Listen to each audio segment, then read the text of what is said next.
The night arrives gently, as if the sky itself inhales before exhaling silver.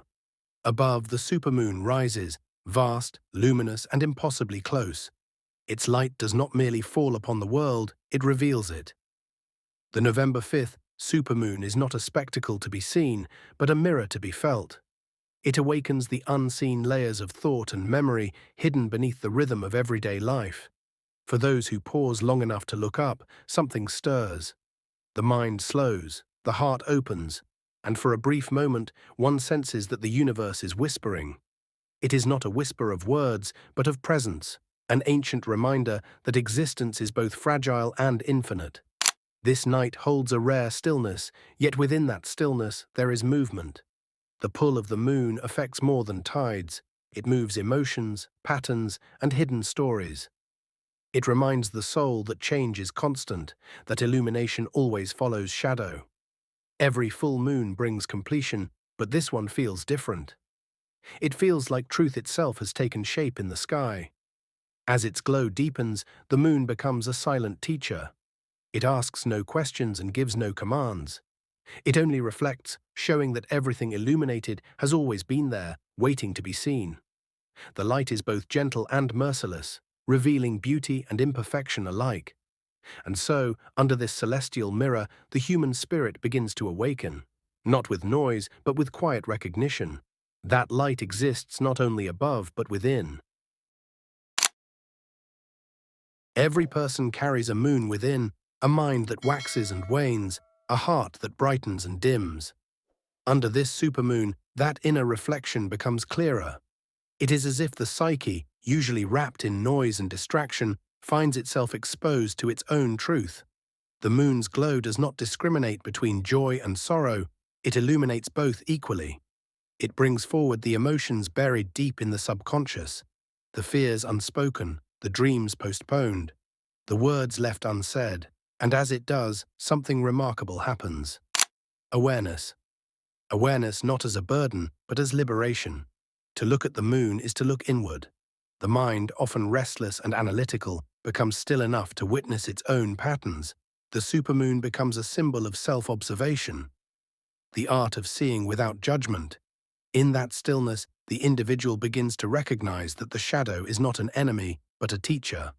This chapter of light is not about perfection, it is about understanding. The moon teaches that clarity is not achieved by erasing darkness, but by embracing it. Every illuminated truth was once hidden in the night. And so the one who watches begins to realize self-awareness is not an arrival, it is a cycle, a continuous turning of shadow into light. Just as the oceans respond to the moon's pull, so too does the human heart. Emotions rise and fall with invisible gravity, guided by memories, attachments, and desires. The supermoon amplifies these tides, making them impossible to ignore. At first, there may be confusion, waves of nostalgia, sorrow, or longing, but beneath the surface there is meaning. Each emotion, when felt fully, reveals something essential. The mind often fears feeling deeply because it confuses emotion with weakness. Yet emotion is simply movement, energy in transit, guiding awareness toward what needs healing. To feel is to live, to suppress is to pause the rhythm of being. The moonlight shows that emotions are not meant to be controlled but understood. They speak a language older than thought. They point toward the parts of the self that crave attention, forgiveness, or release. Under this November moon, the tides are high but not destructive. They cleanse. They remind the human heart that even in the flood of feeling, there is order, an intelligence guiding every wave toward restoration. And as the emotional tide recedes, it leaves behind clarity. What remains is a calm shore, the stillness after honesty. The moon's brilliance reaches into the corners of memory. Beneath its light, the past no longer hides. Every regret, every silence, every wound reflects faintly, asking to be acknowledged. The supermoon does not seek to erase the past, it asks one to see it with compassion. The human mind often clings to what is gone, replaying moments as if they could be rewritten. Yet memory is not meant to imprison, it is meant to teach. The moon's cycle itself is a lesson in impermanence. It waxes and wanes without resistance. So too must the self learn to let go with grace. Under this celestial clarity, forgiveness becomes possible, not only forgiveness of others, but of oneself. The mistakes once feared become stepping stones. The stories once painful become wisdom.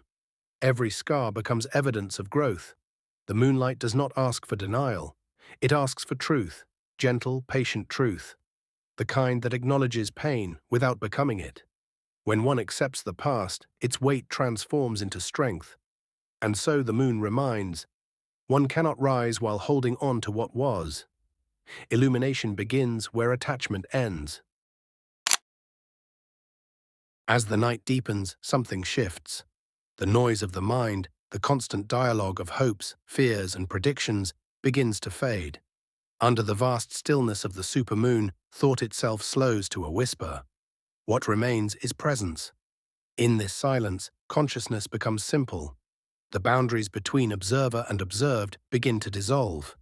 The individual realizes that awareness is not something one achieves. It is what one already is.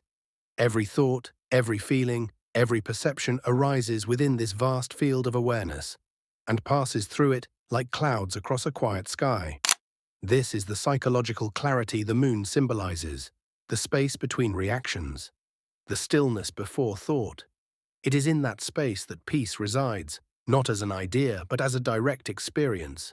To be still under the moon is to remember the nature of being, vast, open, ungraspable. Nothing needs to be added, nothing removed. The moon shines not because it creates light, but because it reflects it. So too the self shines when it reflects awareness rather than chasing meaning. And in that realization, the silence becomes sacred. Transformation does not arrive with thunder.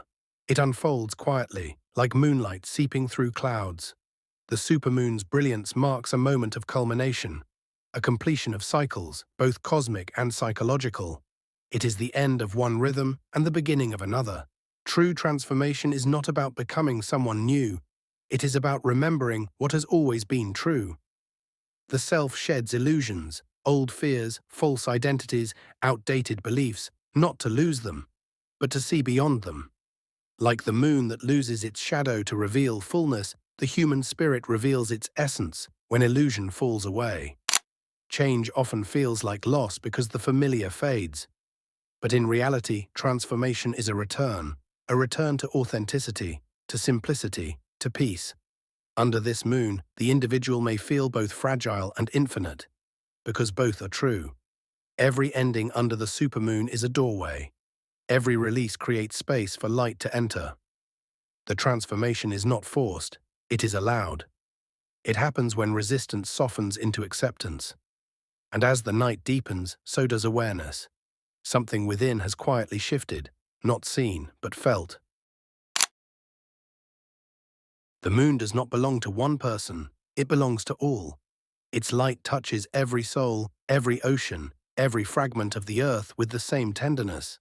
Under its glow, separation begins to dissolve. There is no I and you, only the shared rhythm of existence. This awareness of connection is not sentimental. It is profound. It reminds the human mind that individuality is only one layer of reality. Beneath it there is unity, the quiet recognition that all beings breathe the same air, move under the same sky, and carry the same desire to be understood. Psychologically, this realization softens the ego. It humbles the mind that seeks to control and isolate. When one truly feels connected, fear diminishes. The boundaries of self-interest fade, replaced by empathy, the natural expression of awareness. The moon becomes a silent symbol of this unity. It does not speak, yet it gathers the world in shared wonder. To gaze upon it is to remember, we are not alone in our searching, our healing, our becoming. And in that shared silence, humanity finds its reflection, whole, luminous, and one. Even under the fullest moon, shadows remain. They are not mistakes of light, but expressions of it. The shadow gives form to radiance, the dark defines the bright. Spiritually and psychologically, this truth is profound. One cannot know peace without meeting their own shadow. The moon teaches that enlightenment is not about escaping darkness, but integrating it. The fears, the doubts, the unhealed parts, they are not enemies but maps. They point to where light has not yet reached. When one stops resisting them, they transform. The supermoon amplifies awareness of these inner contrasts. It brings both discomfort and revelation. But the wise understand that both are necessary. The psyche, like the cosmos, thrives in balance. In the dance of light and shadow, order and chaos, birth and release. To look into one's shadow under this moon is to see one's humanity in full. It is to understand that imperfection is not the opposite of beauty. It is its foundation. The moon does not shine despite its craters. It shines because of them. And so the seeker learns. To love the shadow is to complete the light. As night yields to dawn, the supermoon slowly fades, carrying its light from the sky into the soul. What was once seen above now lives quietly within. This night's journey was never just about the moon. It was about reflection, release, and the rediscovery of presence. The light you sought in the heavens has always been your own. And if this reflection touched something inside you, if it helped you find a moment of peace or meaning, let it continue. Subscribe so you can return to this stillness again. Like this moment if it spoke to you, and share it so someone else might remember their own light too. The moon has set, but its message remains. Illumination doesn't end when the night is over. It begins when you choose to carry it forward.